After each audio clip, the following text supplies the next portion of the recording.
Hey everyone, welcome back to Twinges 英会話。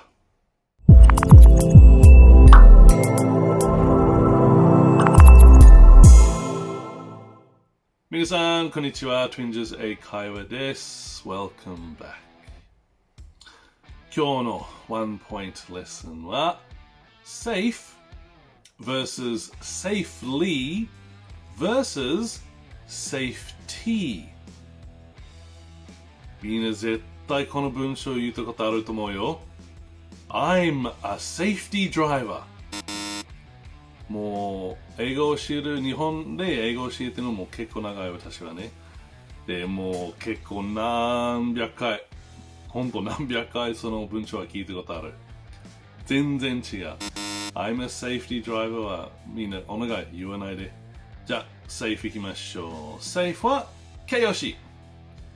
だから名詞で説明する。例えば、Tokyo is a safe city。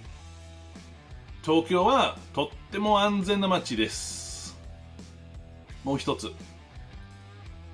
Public transport is safe at night。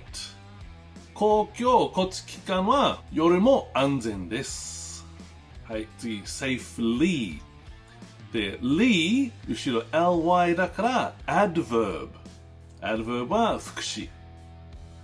そう、副詞は動詞を説明する。例えば、You can ride trains safely and easily。安心、安全に電車に乗ります。もう一つ。Please drive safely。